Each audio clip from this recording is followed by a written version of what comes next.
Hello students, कैसे हैं आप सब लोग। स्वागत है आपका हमारे मिशन एजुकेशन आपके घर में। हम पढ़ रहे हैं सर्वोच्च न्यायालय के बारे में और आज हम सर्वोच्च न्यायालय के न्यायाधीशों की नियुक्ति और स्थानांतरण के संबंध में संविधान में क्या व्यवस्था है और विभिन्न समय पर जो केस दायर हुए उनसे क्या व्यवस्था रही और बहुत ही अधिक चर्चित व्यवस्था कॉलेजियम प्रणाली के बारे में आज हम अध्ययन करेंगे और साथ ही साथ भारत में कैसी व्यवस्था है और भारत ने जो यूके का और अमेरिका का जो मॉडल लिया था न्याय प्रणाली के संबंध में, जिस मॉडल को लेकर हमारे संविधान वेताओं ने हमारे सर्वोच्च न्यायालय की न्यायपालिका की व्यवस्था दी है, उसमें और भारत में क्या अंतर है, किस तरह की व्यवस्थाएं हैं, इस पर आज हम चर्चा करेंगे। पहले ही कल आपको समझाया था कि न्यायाधीशों की यानी सर्वोच्च न्यायालय के मुख्य न्यायाधीश और अन्य न्यायाधीशों की नियुक्ति और उच्च न्यायालय के न्यायाधीशों की नियुक्ति के संबंध में संविधान में अनुच्छेद 124 में ये प्रावधान है कि राष्ट्रपति मंत्री परिषद की सलाह से सर्वोच्च न्यायालय के मुख्य न्यायाधीश और अन्य न्यायाधीशों की नियुक्ति करेगा और साथ ही साथ उच्च न्यायालय के मुख्य न्यायाधीश और अन्य न्यायाधीशों की नियुक्ति व स्थानांतरण संबंधी प्रक्रिया है वो पूर्ण करेगा। अब ये व्यवस्था मतलब जो संविधान के अनुसार अनुच्छेद 124 में दी गई है 1993 तक चली आ रही है, यानी 1950 जिस दिन संविधान लागू हुआ 26 जनवरी 1950 से 1993 तक ऐसी ही व्यवस्था चली आती रही। लेकिन 1982 में सबसे पहला जजेस का जो सबसे पहला केस है वो दायर हुआ था और उन्होंने एसपी गुप्ता बनाम इंडियन फेडरल भारत संघ एक के नाम से एक केस दायर हुआ था और उन्होंने अनुच्छेद 222 के तहत जो उच्च न्यायालय के न्यायाधीशों और मुख्य न्यायाधीश का जो स्थानांतरण किया जाता है उसको उन्होंने चैलेंज किया था कि इस स्थानांतरण के मामले में या नियुक्ति के मामले में है केवल और केवल राष्ट्रपति और मंत्री परिषद यानी कार्यपालिका ही प्रभावी नहीं होनी चाहिए, इसमें न्यायपालिका की भी भूमिका हो, न्यायपालिका का भी कोई रोल अवश्य होना चाहिए। इसलिए उन्होंने सबसे पहला जजेस केस है वो दायर किया था और फिर सर्वोच्च न्यायालय के सामने जब भी इस तरह का कोई बात होती है तो राष्ट्रपति द्वारा जब उनसे सलाह मांगी जाती है तो सर्वोच्च न्यायालय ने निर्णय दिया था और सर्वोच्च न्यायालय के निर्णय भी ऑन रिकॉर्ड प्रभावी रहते हैं। जैसे संविधान के कानून, संविधान के संशोधन है वह वैसे ही उनका भी प्रभाव है उतना ही रहता है। तो जब भी सर्वोच्च न्यायालय के पास में कोई निर्णय के लिए ऐसी बात होती है तो एक संवैधानिक पीठ का गठन किया जाता है, संवैधानिक बेंच का गठन किया जाता है और उस संवैधानिक बेंच में भी जो अध्यक्ष है वो सर्वोच्च न्यायालय के मुख्य न्यायाधीश होते हैं और दो अन्य वरिष्ठतम न्यायाधीश, उस समय की व्यवस्था थी, दो अन्य वरिष्ठतम न्यायाधीशों को दिया जाता है और इन तीन लोगों ने मिलकर है वो निर्णय दिया था सर्वोच्च न्यायालय ने कि जो नियुक्ति की जाएगी उसमें एक नया सिद्धांत आया था 1998 में कि नियुक्ति में यानी सर्वोच्च न्यायालय के मुख्य न्यायाधीश और अन्य न्यायाधीशों की नियुक्ति, उच्च न्यायालय के मुख्य न्यायाधीश और अन्य न्यायाधीशों की नियुक्ति और उच्च न्यायालय के न्यायाधीशों के स्थानांतरण के संबंध में एक कॉलेजियम व्यवस्था, कॉलेजियम करके नया शब्द आया और उसे सामूहिकता का भी सिद्धांत कहा गया कि एक ऐसा कॉलेजियम, एक ऐसा जो कमेटी है वो गठित की जाएगी। उस कमेटी का नाम ही कॉलेजियम था कि जिसमें एक मुख्य न्यायाधीश और 4 अन्य वरिष्ठतम न्यायाधीश सदस्य होंगे। वो राष्ट्रपति को सलाह देंगे कि उक्त व्यक्ति की नियुक्ति मुख्य न्यायाधीश के रूप में की जाए और अन्य न्यायाधीशों की जो यह सूची वो देंगे उस सूची के अनुसार राष्ट्रपति जी को कार्य करना होगा। और इसी निर्णय के खिलाफ तो 1993 में ये निर्णय आया और उसी के खिलाफ supreme court advocates on record, supreme court में जो अधिवक्ता काम करते हैं उनकी 2-3 कैटेगरीज होती है, senior advocates, supreme court advocates on record, supreme court advocates on record association है, उसमें वो एडवोकेट्स आते हैं जिनका अनुभव कम होता है और उन्होंने भारत संघ के खिलाफ 1993 में, यानी इस केस का नाम रहा supreme court advocates on record association बनाम भारत संघ 1993 में, इसको भी उन्होंने चुनौती दी थी। 1991 में जब श्रीमान राष्ट्रपति KR नारायण महोदय राष्ट्रपति थे, उन्होंने सर्वोच्च न्यायालय से परामर्श मांगा, क्योंकि आपको पहले भी बताया कि अनुच्छेद 143 के तहत राष्ट्रपति है वो किसी भी बात के संदर्भ में, किसी विवाद के संदर्भ में या किसी सर्वोच्च न्यायालय से विचार विमर्श कर सकता है कि क्या ये व्यवस्था संविधान के अनुकूल है, या संसद के किसी भी कानून पर वो विचार विमर्श कर सकता है, उनसे कोई भी सलाह मांग सकता है। उसी 143 अनुच्छेद के तहत KR नारायण महोदय ने इस कॉलेजियम निर्णय को, यानी ये जो कॉलेजियम व्यवस्था लागू की गई थी कि मुख्य न्यायाधीश के द्वारा जो उनकी कमेटी होगी उनके द्वारा जो सूची दी जाएगी उस पर राष्ट्रपति है उन्हीं को मुख्य न्यायाधीश और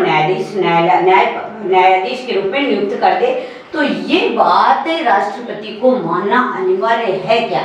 इसके बारे में सर्वोच्च न्यायालय से निर्णय मांगा। अब सर्वोच्च न्यायालय ने जैसी व्यवस्था थी, जब भी राष्ट्रपति कभी परामर्श के लिए कोई बात रखेंगे तो एक संवैधानिक बेंच, जो कॉन्स्टिट्यूशनल बेंच है, वो गठित की और उन्होंने इस पर विचार किया। तब ये निर्णय दिया गया कि एक बार पुनर्विचार के लिए लौटाया जा सकता है, मतलब जो कॉलेजियम ने जो सूची बनाई है उसको एक बार राष्ट्रपति है वो पुनर्विचार के लिए लौटा सकता है, लेकिन एक बार लौटाने के बाद अगर वो पुनः वही सूची है तो उसे उन्हें नियुक्ति करनी होगी। और इसको मतलब जो KR नारायण साहब ने जो उनसे सलाह मांगी थी उसको प्रेसिडेंशियल रेफरेंस में लिया गया और ये लिखा गया कि कॉलेजियम द्वारा दी गई सूची को एक बार पुनः विचार के लिए लौटा सकते हैं। और फिर इस पर कॉलेजियम व्यवस्था पर बार बार विवाद हुआ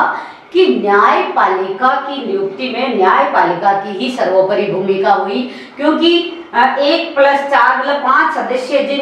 न्यायाधीशों का, जिन मुख्य न्यायाधीश के रूप में और अन्य न्यायाधीशों के रूप में जो वो निर्णय देंगे, जो सूची वो तैयार करेंगे, उसी को अगर नियुक्ति दे दी जाती है तो ये न्यायपालिका की एक तरह से निरंकुशता भी हो सकती है। उनके द्वारा दी गई सूची को राष्ट्रपति को मानना अनिवार्य कहा गया। तो इस संबंध में 2-3 बार संविधान संशोधन विधेयक है वो भी लाया गया, लेकिन वही लोकसभा और राज्यसभा में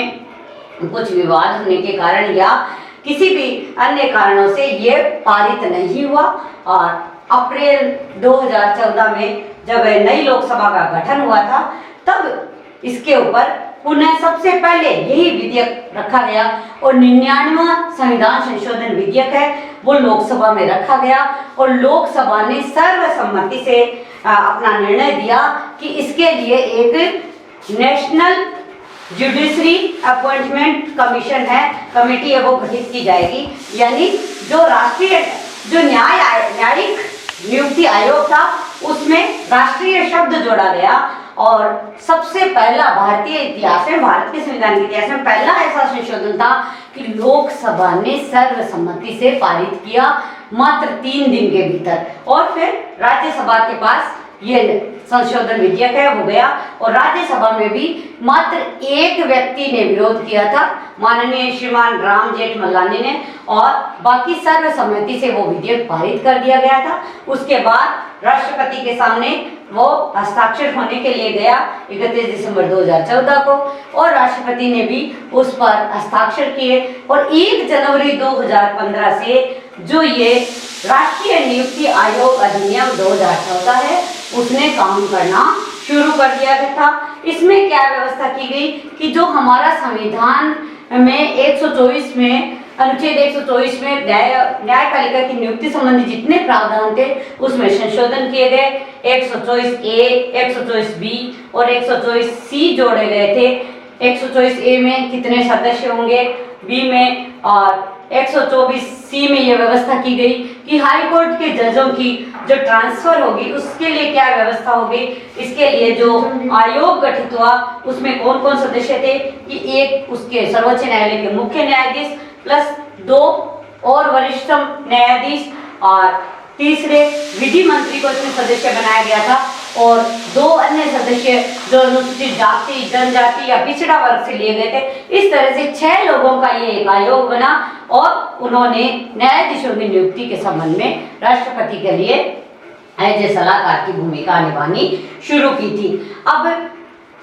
विधेयक को 16 अक्टूबर 2015 में जे.एस. कहर, जो इस संविधान पहला भारत के इतिहास, भारत में जब से संविधान लागू हुआ तब से लेकर जितने संविधान संशोधन हुए, केवल और केवल 99वां संविधान संशोधन विधेयक ऐसा था, उस संशोधन को जे.एस. कहर ने पूर्णतया खारिज करवा दिया। मतलब इसकी एक भी सिफारिश है वो मान्य नहीं रखी थी। अब हम ये देखते हैं, हम तुलना करते हैं कि भारतीय न्यायपालिका है वो हमने कुछ प्रावधान है वो अमेरिका से लिए थे, कुछ प्रावधान हमने यूके से, ब्रिटेन से लिए थे। लेकिन अमेरिका में क्या है कि न्यायपालिका की नियुक्ति में न्यायपालिका की कोई भूमिका नहीं होती है। वहाँ भी कार्यपालिका के द्वारा सूची तैयार की जाती है, सीनेट के सामने, कांग्रेस के सामने रखी जाती है और बाकायदा खुला उनका साक्षात्कार किया जाता है। उनके पूरे करियर में किस तरह से उन्होंने पढ़ाई की, क्या किया, क्या उनका काम है, पूरा का पूरा उनका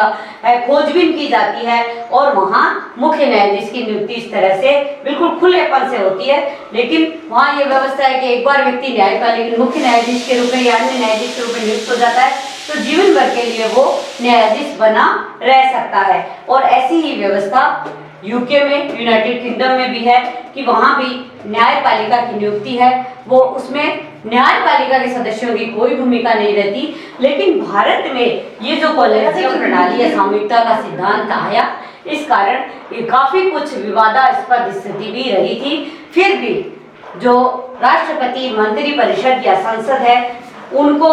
समय समय पर ऐसी व्यवस्थाएं ध्यान रखनी चाहिए कि न्यायपालिका है वो स्वतंत्र और निष्पक्ष बनी रहे। ये थी कॉलेजियम प्रणाली जो समय समय पर विवादाग्रस्त भी रही और उन्होंने न्यायपालिका के मुख्य न्यायाधीश और अन्य जजों की नियुक्ति में अपनी